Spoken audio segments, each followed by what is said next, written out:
Баршаңызға қайырлы күн достар, каналыма қош келдіңіздер. Сіздермен Қаламқас. Бүгін сіздерге осындай керемет үй жағдайында жасалынатын донердің рецептімен бөлісемін. Каналыма тіркелмеген болсаңыз тіркеліп өтіңіз. Ең алдымен бізге қажет заттар: дайын осындай дүкендегі жұқа лаваштың қамыры қажет, картоп қажет қуырылған, яғни осындай фри түрінде қажет. Мен фриді алдын ала қуырып алдым. Қызанақ қажет, қияр қажет, тауық еті қажет, соусына майонез бен кетчуп қажет. Тауық етін майдалап, ұсақтап турап аламыз. Өз қалауларыңыз бойынша кез келген формада турауларыңызға болады. Мен осылай соломка қылып турадым.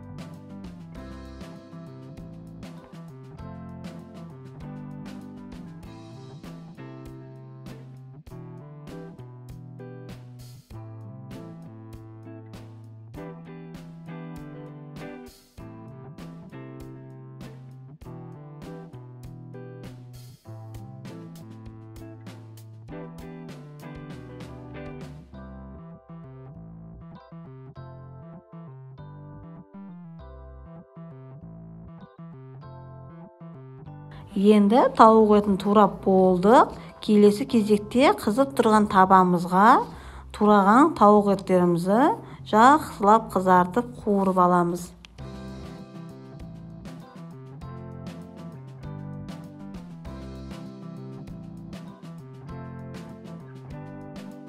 Яғни су шыққанша қуырамыз, қызартып.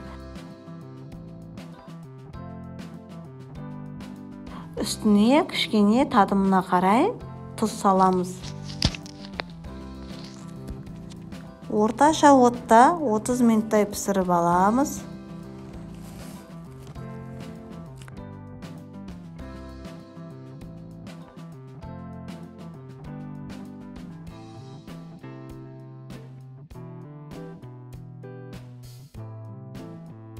Мінекей, етіміз дайын болып шықты.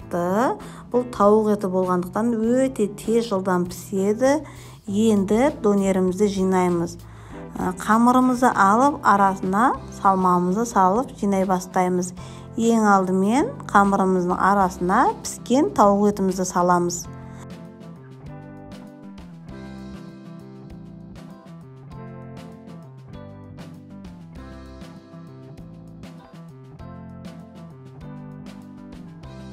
Үстіне соусымызды құямыз, яғни соусымыз майонез бен кетчупты азырақтан құйып салып отырамыз.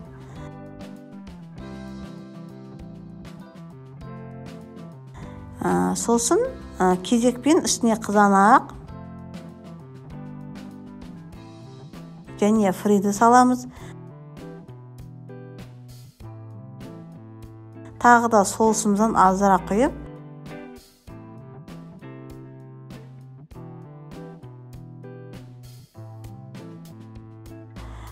үстіне қияр салып,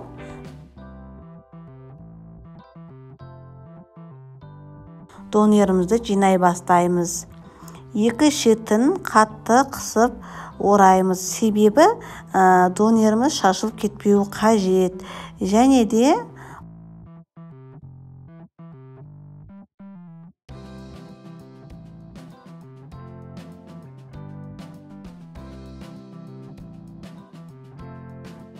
барлық донерлерімізді осылай жинап шығамыз. Дайын болған донерлерімізді енді қызып тұрған табаға екі бетін қызартып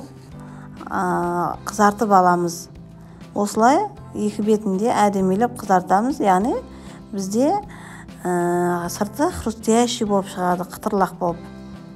Мінекей донерлерimiz дайын болып шықты.